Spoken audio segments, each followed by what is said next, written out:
మీలో ఎంతమంది చూసారు? ఫైనల్‌గా చూడని వాళ్ళు ఉంటే చూసేయండి. మేమైతే చెప్పాను కదా! మా ఆయన తీసుకువెళ్తున్నారు ఎక్కడికో చెప్పలేదని.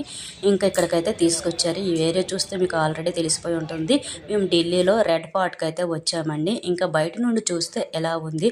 ఢిల్లీ 12 సంవత్సరాల నుండి తిరుగుతూనే ఉన్నాం గానీ, ఒక్కసారి కూడా వెళ్ళలేదండి. ఎప్పుడు వెళ్దామంటే ఏదో ఒక సమస్యతో వెళ్ళిపోయేవాళ్ళం సెలవుకి. ఇంకా ఈసారి అయితే ఫైనల్‌గా అయితే చూసేసామండి. మొత్తం ఎప్పుడెప్పుడు చూద్దామా మేము కూడా చూడలేదు కదా! అనిపించేది. ఎవరైనా వెళ్ళేటప్పుడు మేము ఇక్కడ తిరిగామని చెప్పేటప్పుడు, కానీ ఒక్కసారిగా అయితే చూసేసాము. మొత్తం చూసారా ఎలా ఉంది? ఎంత చక్కగా కట్టారంటే ఒక్కదానికి ఒకదాని మీద రాయిలు పెట్టేసి చాలా చక్కగా కట్టారండి.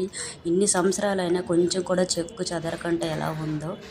మన ఇల్లులైనా కూడా 10 సంవత్సరాలు అవుతాయి, క్రాక్స్ ఇచ్చేస్తావేమో కానీ ఇక్కడ మాత్రం ఒక్క క్రాక్ అయితే కూడా కనిపించట్లేదండి. ఇంకా లాన్ కూడా చిన్న చిన్న షాపులు అయితే పెట్టారండి. ఎవరైనా టూరిస్ట్ వస్తారు కదా, వాళ్ళ కోసమని చిన్న చిన్న యూజ్ అయినవి పెట్టారు. బ్యాంగిల్స్, సాల్వస్, ఇంకా నగలు అన్నీ పెట్టారండి. ఇంకా అన్నీ పెట్టిన తర్వాత లాన్ చూసారా ఎలా ఉంది? పీస్ ఆఫ్ మైండ్గా చాలా ప్రశాంతంగా ఉందండి ఇక్కడికి వచ్చిన తర్వాత మార్నింగ్ పూట. ఒక్కసారి ఎవరైనా ఢిల్లీలో ఉండేటట్టు చూడండి. చూసే ఉంటారు ఆల్రెడీ, నేనే లేట్కి వెళ్ళాను, ఇంకా మీకేం చెప్తానులేండి. ఇంకా లాన్కైతే అలా వెళ్తుంటే మొత్తం ఇదేనండి, ఒకే చిత్రాలు కూర్చోడానికి అన్నిటికి తిరగడానికి చాలా బాగుంటుంది ఇక్కడ.